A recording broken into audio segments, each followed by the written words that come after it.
여러분 안녕하십니까? 요즘 수학 공부 잘 되십니까? 자, 문제 잘 풀리시나요? 성적은 잘 나오십니까? 모의고사 결과는 어떻습니까? 아마도 쌤의 질문에 여러분들이 자신있게 수학 되게 잘 됩니다. 쉽습니다. 성적 잘 나옵니다 라고 대답할 수 있는 친구는 그닥 많지 않을 겁니다. 대부분이 수학 공부하기 어렵고 성적 안 나오고 그래서 더 하기 싫다는 이런 얘기를 대부분 하시게 될 겁니다. 왜 그럴까요? 도대체 왜 수학이 어렵죠? 왜 문제가 안 풀리는 거죠? 왜 성적이 안 나오는 겁니까? 자, 이 부분은 여러분들이 지금까지 어떻게 공부해 왔는지에 대해서 천천히 한번 반성을 해볼 필요가 있습니다. 여러분들 수학 공부할 때 매번 문제만 내리 풀어가지 않았습니까? 이론 공부하셨습니까? 수학에서는 개념이 굉장히 중요하다는 말씀 들어보셨습니까? 자, 알면서도 그닥 이론 공부에 많은 시간을 할애하지 않으셨을 겁니다. 수학의 가장 기본은 개념과 이론입니다. 그런 개념과 이론 공부에 여러분들의 수업 공부 시간이 많이 할애되지 않았기 때문에 그러한 결과를 초래하게 된 것일 겁니다. 근데 그거 알면서도 안 되죠. 왜냐하면 어떤 쌤도 그 부분에 대해서 명쾌한 해답을 제시하지 못했습니다. 쌤은 이 강좌를 통해서 여러분들한테 그 해법을 제시하고자 합니다. 수학은 첫 번째로 항상 중요한 것은 개념입니다.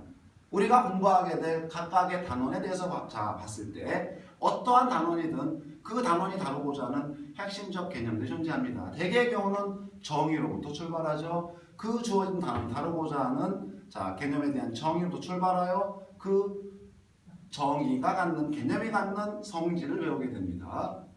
그리고 그 성질이 어떻게 쭉 전개되어 가는지의 과정을 여러분들이 쭉 다 이해를 해주시는 게 가장 먼저 여러분들이 공부해야 될 내용이라는 것, 여러분들이 지금 망각하고 있는 겁니다. 자, 여러분들이 풀고 있는 문제는 이러한 개념들이 그대로 스며 녹아 들어가 있는 것입니다. 각각의 문제가 어떠한 개념의 모습을 담고 있는 건지 이해를 하지 않고 계속 문제를 풀어가는 것은 수학학습에 그닥 도움이 되지 않는다는 사실 여러분들이 잊어먹고 있는 겁니다. 쌤은 수업 시간에 가끔 학생들한테 질문을 합니다. 야, 우리 지금 뭐 하고 있니? 이 질문에 대해서 스스로 대답할 수 있어야 되죠. 나 지금 무엇을 공부하고 있고 여기는 무엇을 다루고 있기 때문에 그 다뤄진 내용을 기반으로 나는 무엇을 풀고 있다라고 전체 정리할 수 있어야 됩니다. 근데 여러분들은 그렇게 공부하지 않았죠. 자, 쌤이 한 번 더 강조합니다. 수학은 이론 공부가 가장 중요합니다. 많은 시간 할애해야 합니다. 자, 두 번째, 본 강좌는 수험생을 위한 강좌가 될 것입니다. 여러분들 수험생들이라면 공부를 어떻게 해야 되죠? 자, 질문을 던집니다. 명쾌한 답을 제시해 주는 선생님 없죠? 여러분들이 보게 될 수능 시험은 고교과정 전반에 대한 평가입니다. 특히 수학에 있어서는 전체를 다, 그 많은 내용을 다 평가할 수는 없는 겁니다. 단 30문제를 통해서 고교과정에서 제대로 공부했는지 평가한다면 당연히 다양한 개념 속에는 중요한 개념도 있고 좀 중요도가 떨어진 개념도 있습니다. 반드시 알아야 될 핵심적 개념이 존재한다는 얘기입니다. 이 얘기는 뭘 얘기하는 거냐면, 자, 수능 시험은 핵심적 개념을 둘러싼 그런 유형의 문제는 나오는 문제가 항상 매번 반복하여 나온다는 사실 여러분들 알고 계셔야 됩니다. 그렇기 때문에 입시 공부는 기출문제 분석을 통해서 시작해야 한다는 얘기입니다. 그동안 어떤 문제가 나왔는지가 공부가 되어진다면, 분석이 되어진다면 앞으로 어떠한 문제가 나올지를 예측할 수 있는 겁니다. 자, 이 부분을 선생님이 도와드릴 예정입니다. 쌤은 그간 22년간의 수능 문제를 철저히 다 분석했고 그 다음에 최근 5년간의 분석을 통해서 최신 경험은 무엇인지에 대해서 파악이 다 끝났습니다.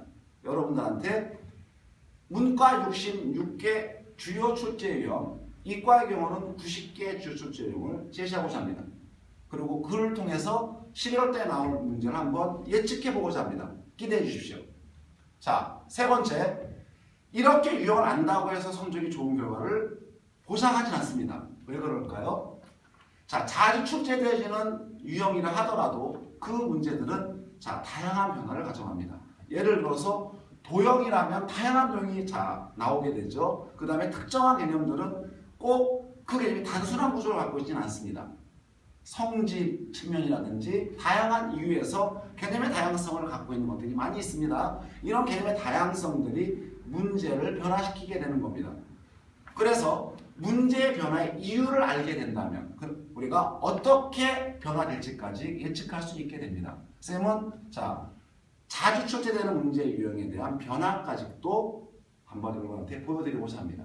그러면 여러분들이 이 문제는 이렇게 변화되니까 우리가 이렇게 대비하면 되겠구나 라고 미리 대비하고 시험 볼 수 있겠습니다. 하면 제일 첫 번째 중요한 게 이론과 개념이고요. 두 번째 기출문제 분석을 통한 출제 예측이고요. 세 번째 출제 유형의 변화에 대한 철저한 탐구를 하는 것이 중요하다는 얘기입니다.